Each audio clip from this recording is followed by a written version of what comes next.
Hello, everyone, and welcome to the second section of our workshop on achieving excellence in sepsis diagnosis. I'm Laura Evans from the University of Washington, and it's my pleasure to moderate this session on novel biomarkers and molecular diagnostics. Our original planning committee moderator, unfortunately, is unable to make it today, so I'm a last-minute pinch hitter. It promises to be a really terrific session. We have 4 outstanding speakers and hope to follow that by about 20 minutes of open discussion. So please feel free to put questions into the chat and we will moderate those as well. Without further ado, let's move on to our first speaker. And it's my pleasure to introduce Dr. Steve Opal. Dr. Opal is a research scientist and clinical professor of medicine in the infectious disease division at Brown University School of Medicine. He's also the co-director of the Ocean State Clinical Coordinating Center at Rhode Island Hospital and is very well known from all of his long-term research interests focused on host and pathogen interactions during the early phase of invasive microbial infection, the pathophysiology of systemic inflammatory response to infection, and non-antibiotic solutions to treat multi-drug resistant bacterial pathogens. Dr. Opal, welcome. Thanks very much. Pleasure to be here. First slide, whenever you're ready. So I've been asked to speak something about pathogen detection. And this is important because sepsis, by definition, it is a abnormal host response to an infection. And so one of the clinical criteria that determines success or failure in treating septic patients is based upon the ability to determine what the pathogen is.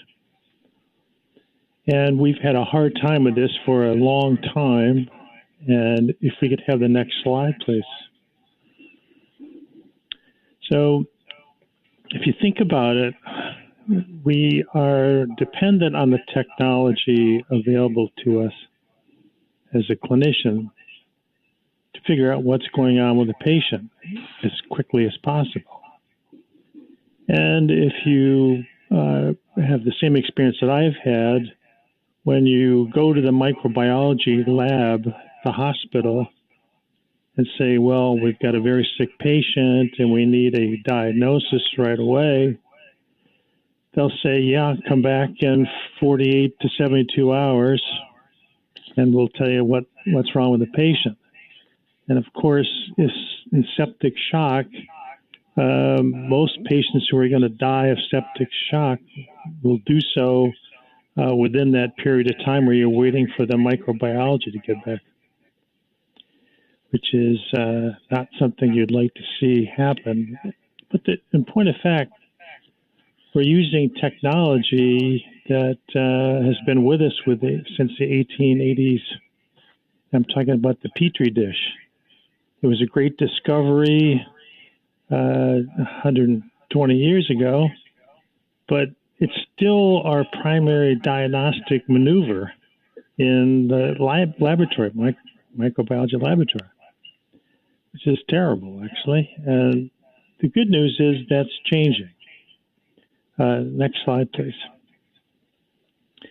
And it turns out that in the last 5 to 10 years, in large hospital units with large laboratory capabilities, we're no longer using Petri dishes. We're using mass spectroscopy, specifically MALDI-TOF mass spectroscopy, which is matrix-assisted laser deabsorption, ionization, time-of-flight mass spec.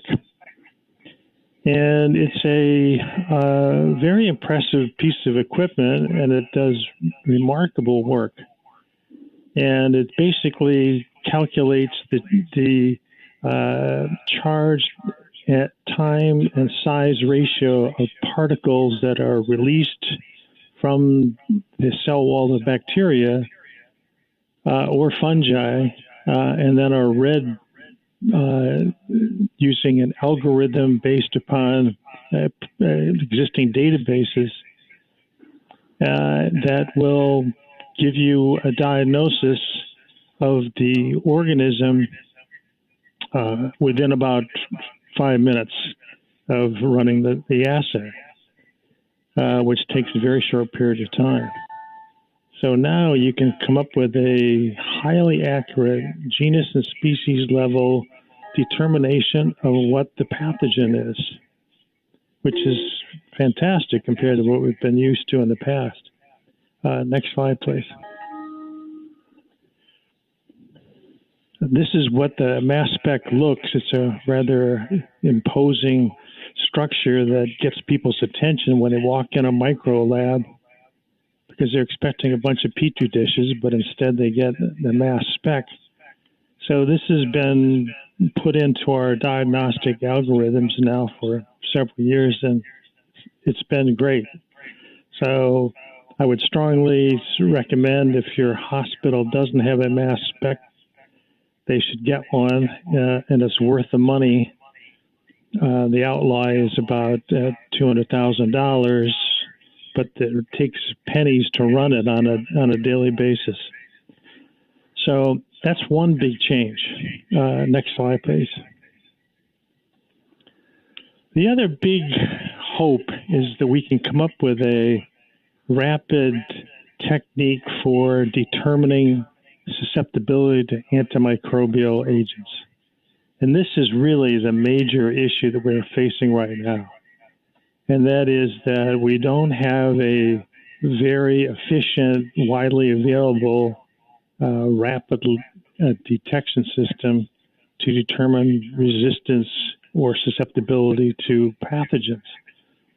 Now that's changing as well. And you can see this new set of equipment, the Accelerate Pheno system, which is bringing us close to coming up with a very short time period diagnosis of the susceptibility of the pathogen. So the assay now runs at about 6 hours to run the susceptibility, and will give you simultaneously susceptibility to 15 different antimicrobials for gram-negatives and 8 different antibiotics for gram-positive bacterial pathogens. And the results come back at a time that's useful. So you can go on rounds in the morning and chase down your patients and do the exam and have the diagnosis in the micro lab what the organism is and what the susceptibility is in the afternoon rounds, which has been great. So these are real advances that we're talking about in the micro lab that is really changing the interaction with the sepsis team, who've gotten used to using empiric antibiotics, are now having available specific data points telling us whether the organism is got resistance determinants or not, and whether they're being expressed. Next slide, please. So this is a quick attempt to explain some new technology. This is based on PNA FISH, which stands for peptide nucleic acid fluorescence in situ hybridization. And it's a rapid method to be able to define organism sensitivity.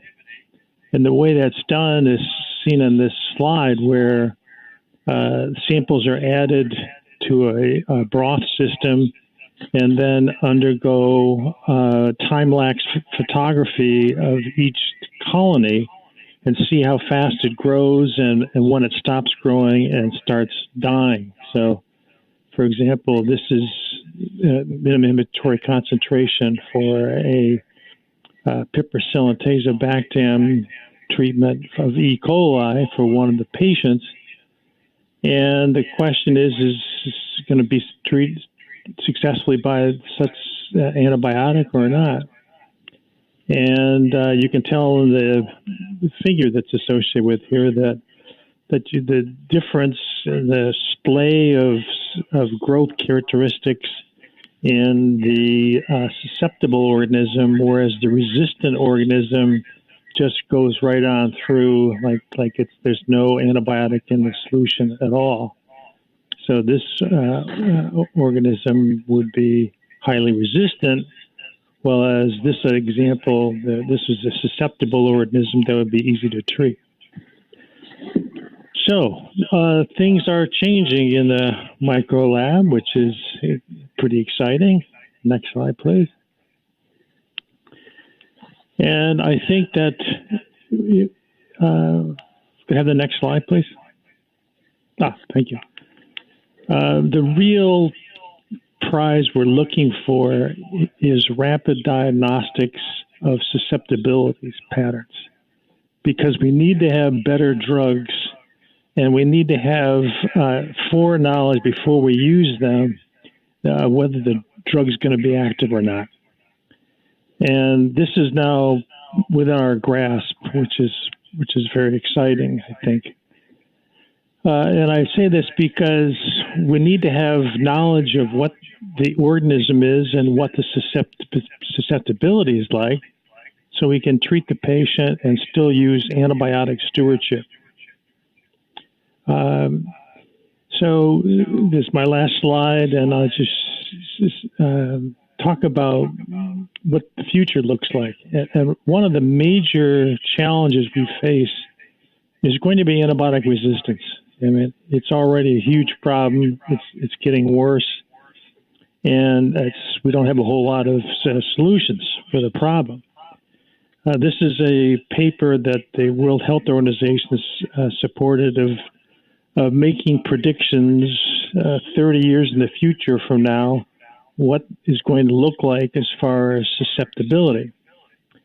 And you'll see in this shot of the globe where Africa and Asia, but all the countries of the earth are looked at 30 years from now and what we expect to see. And it is thought that antimicrobial resistant infections will be a major cause of death of people 30 years from now, if things stay the way they do, and will become more common as a cause of death than neoplasia, diabetes, and so on. So it is estimated that the cost to treat MDR pathogens 30 years from now will be greater than 100 trillion US dollars, which sounds like a lot of money, and I'm sure it is.